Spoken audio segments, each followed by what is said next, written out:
Hello बच्चों, मैं हूं आपकी हिंदी टीचर अंजू मैडम और मेरे क्लास में आप सभी बच्चों का हार्दिक स्वागत है। बच्चों, आज मैं आप लोगों के सामने कबीर के पद का प्रश्न उत्तर चर्चा विषय को लेकर उपस्थित हुई हूं। आरंभ करने से पहले मैं आप लोगों को बताना चाहती हूं कि आप में से जिन बच्चों ने अभी तक मेरा वीडियो नहीं देखा है वे सभी डिस्क्रिप्शन बॉक्स में जाएं, क्योंकि वहाँ मैंने सभी वीडियो का लिंक दे दिया है। आप लिंक को क्लिक करके सारे वीडियो को देख सकते हैं, सुन सकते हैं, समझ सकते हैं और अपनी परीक्षा की तैयारी कर सकते हैं। और इन वीडियो में कौन कौन से वीडियो है यह भी मैं आपको बतला देती हूँ। सबसे पहला वीडियो जो बहुत ही इम्पॉर्टेंट है, बहुत ही महत्वपूर्ण वीडियो है कि हिंदी क्यों सीखें। आखिर आप हिंदी पढ़ना क्यों चाहते हैं, क्यों ज़रूरी है हिंदी पढ़ना। इन सारी बातों की जानकारी मैंने वहाँ आपको दे दी है। आप उस वीडियो को ज़रूर देखें, क्योंकि उस वीडियो को देख करके आपको हिंदी सीखने की, हिंदी जानने की, हिंदी पढ़ने की प्रेरणा मिलेगी। साथ ही आपको विषय को कितने मार्क्स का पढ़ना है, कैसे पढ़ना है, उसकी भी मैंने वहाँ चर्चा की है। उसके बाद कबीरदास जी का जीवन परिचय, कबीरदास की साखी से संबंधित जितने वीडियो हैं, सब वीडियो का लिंक वहाँ है। इसलिए आप इस वीडियो को देखने से पहले अगर आप वहाँ जाएं और जाकर के सारे वीडियो को देखें। तो चलिए आरंभ करते हैं। आज का यह महत्वपूर्ण विषय कबीर के पद से संबंधित है। कबीर के पद का ही प्रश्न उत्तर चर्चा, जो आपके परीक्षा के लिए काफ़ी उपयोगी है।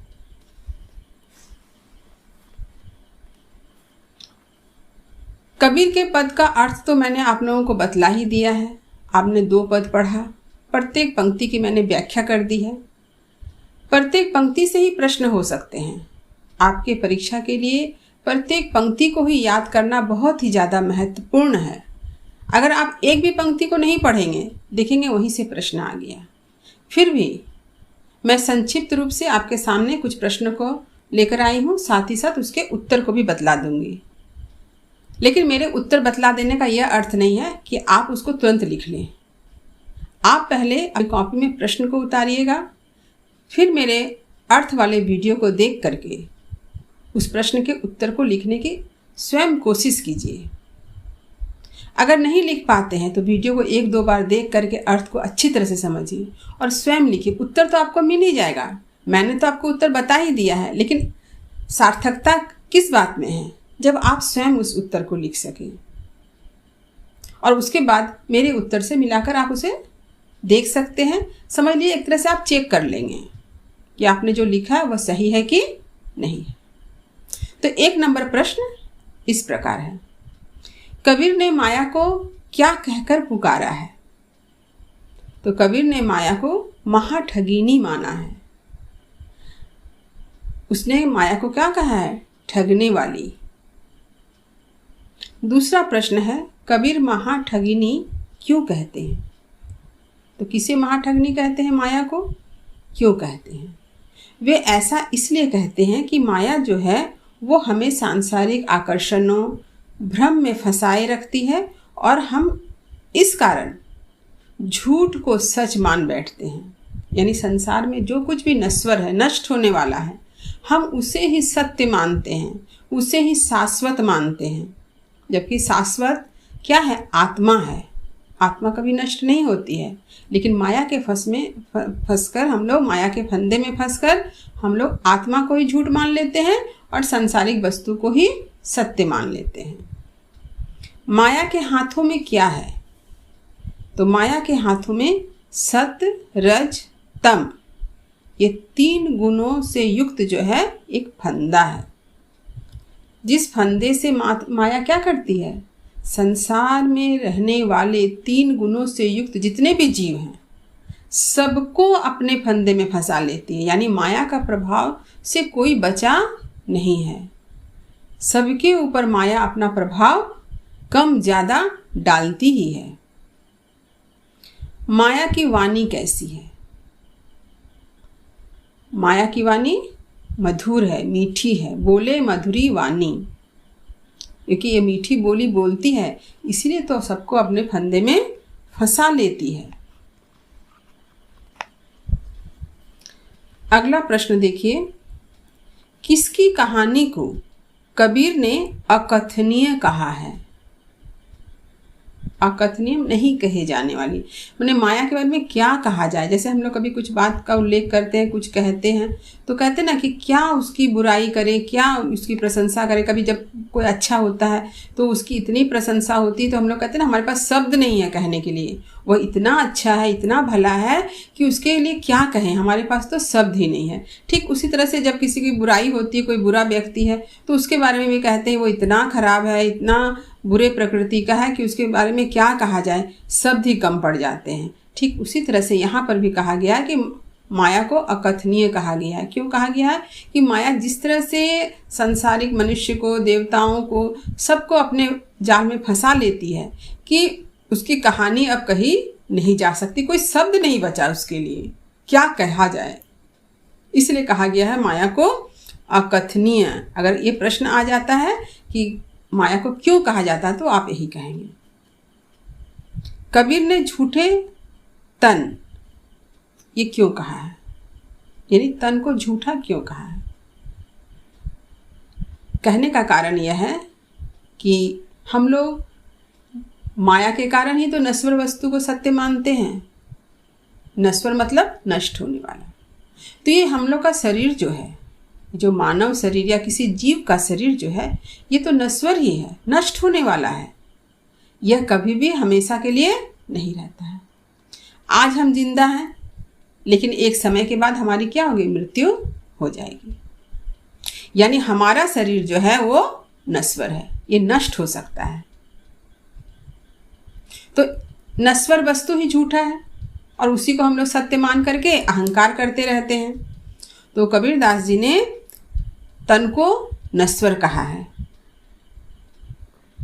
अगला सवाल है, शरीर के नष्ट या मर जाने पर उसका क्या किया जाता है? जब हमारा शरीर, ये जो नश्वर शरीर है, ये नष्ट हो जाता है तो हम क्या करते हैं उसके बाद? तो हम लोग सभी जानते हैं कि जब किसी की मृत्यु हो जाती है तो उस शरीर को क्या करते हैं? हम लोग घर से बाहर कर देते हैं, घर से बाहर निकाल के रख देते हैं और उसे जाकर शमशान में जाके उसे जला दिया जाता है। क्योंकि वो शरीर क्या होगा? धीरे धीरे सड़ने लगेगा ना।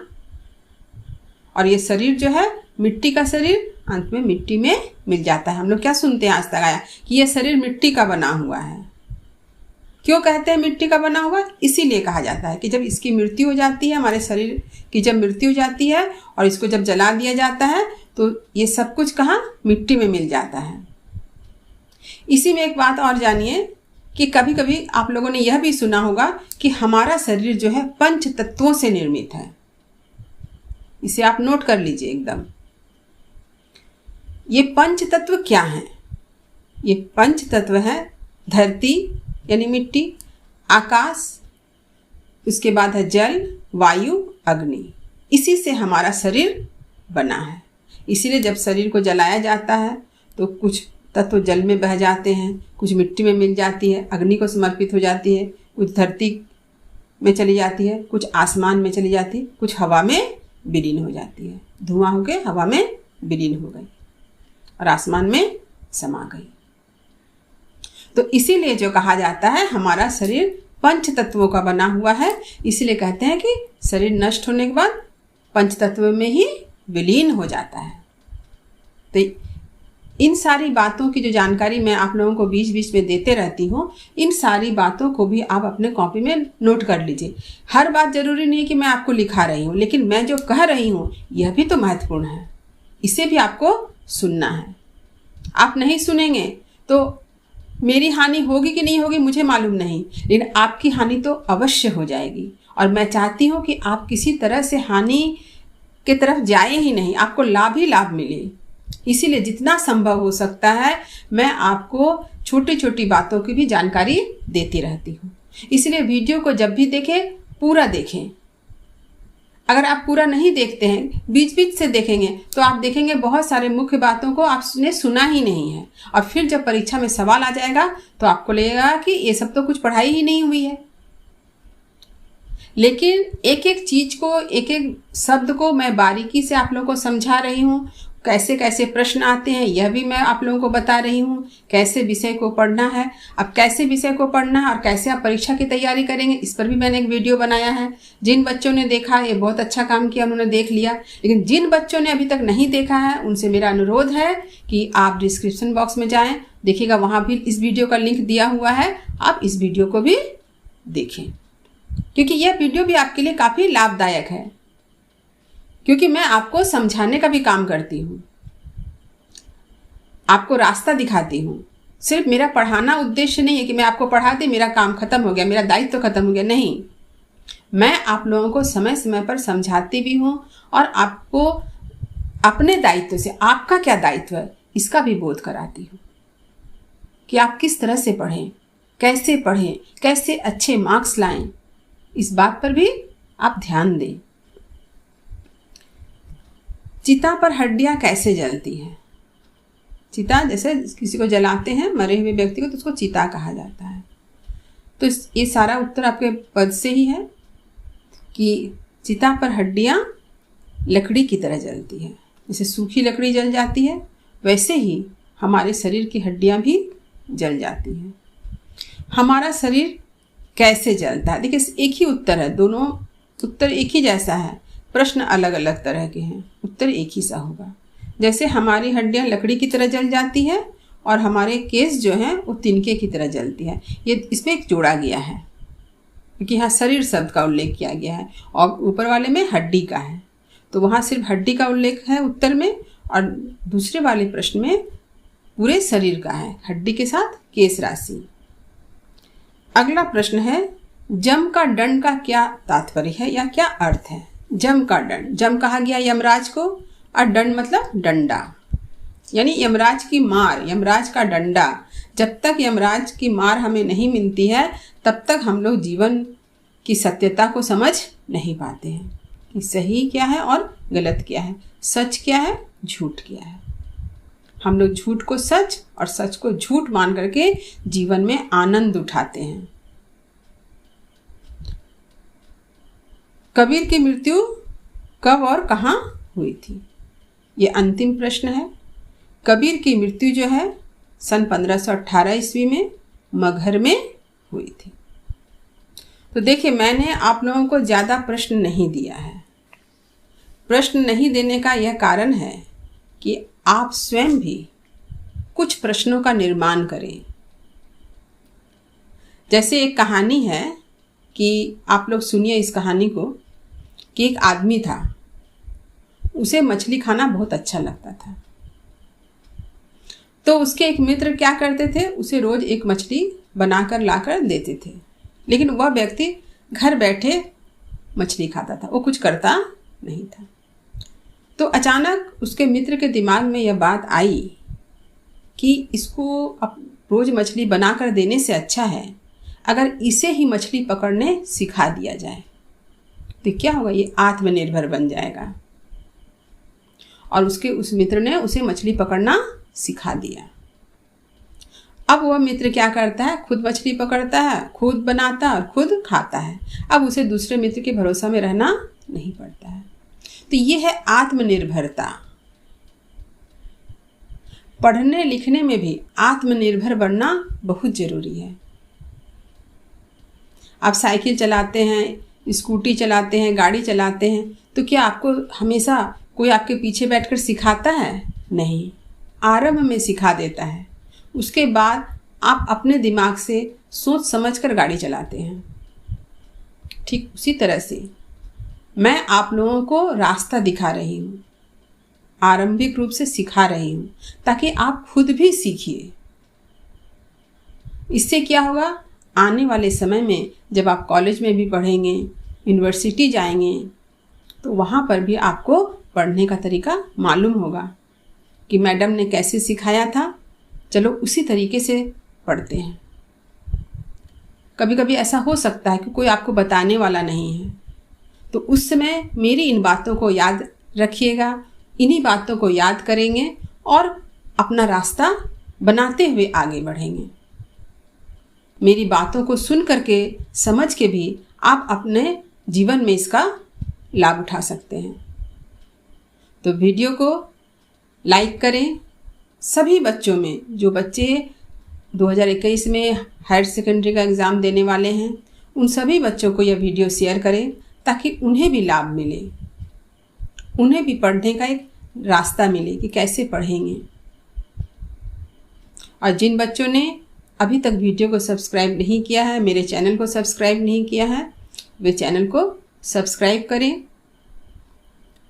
तो उम्मीद करती हूँ आप खूब ध्यान से पढ़ेंगे, मन लगाकर पढ़ेंगे।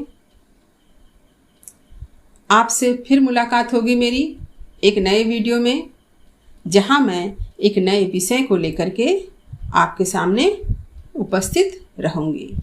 और आपका नया विषय होगा तुलसीदास के पद। तो शुभकामनाओं के साथ धन्यवाद।